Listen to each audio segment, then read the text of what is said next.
राजस्थान विधानसभा का ये सौभाग्य है कि वर्तमान अध्यक्ष महोदय के आने के बाद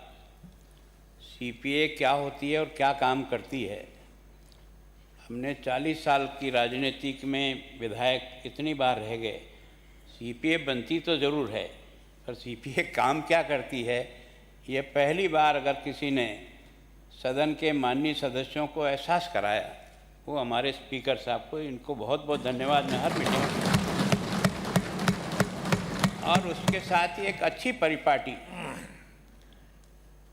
आदरणीय मुख्य अतिथि जी, मैं आपका स्वागत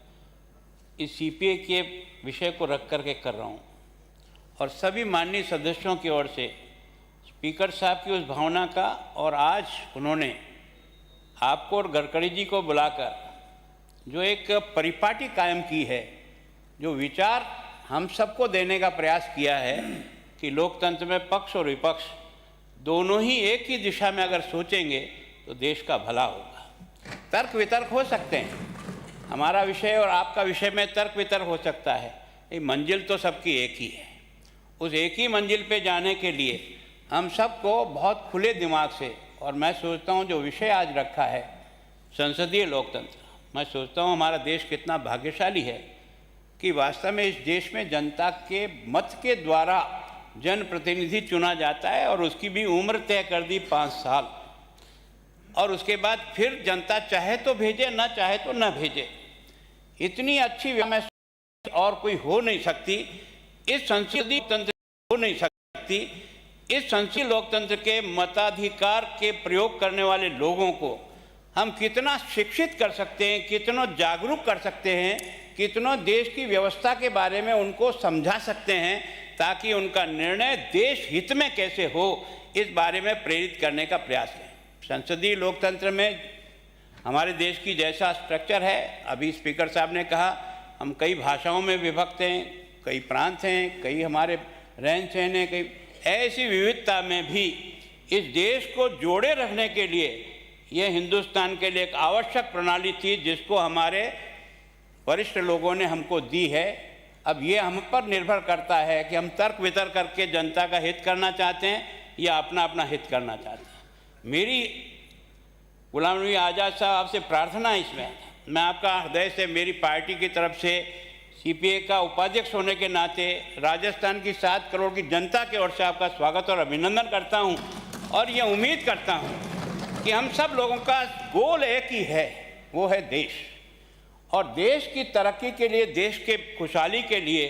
इस लोकतांत्रिक प्रणाली से हम कैसे अपने अपने अधिकारों का प्रयोग करते उस जनता के हित के लिए काम करें। मैं सोचता हूँ कि जो कुछ भी इस देश में अब तक, ये देश भाग्यशाली है, 130 करोड़ का देश होते हुए भी 15 और 17 चुनाव हो जाने के बाद भी कोई चुनाव के नाम पर हिंसा नहीं होना, ये लोकतंत्र की सबसे मजबूती का निशान जो इस देश की जनता ने आपको और मुझे दिया है। लेकिन हम चूंकि जनप्रतिनिधि हैं, उस जनता को इस लोकतंत्र के सही स्वरूप को समझाने का प्रयत्न करना भी हमारा दायित्व है। मैं सोचता हूँ उस दायित्व निभाने के लिए आज हमसे कई जनता उम्मीद करती है। मैं सोचता हूँ कि जो सत्तारूढ़ दल है वो अपने कामों के द्वारा जनता का हित करती है, हम लोग विपक्ष में रह करके जनता की उन समस्याओं को लाने का प्रयास करते हैं जिनकी जनता मदद की उम्मीद करती है।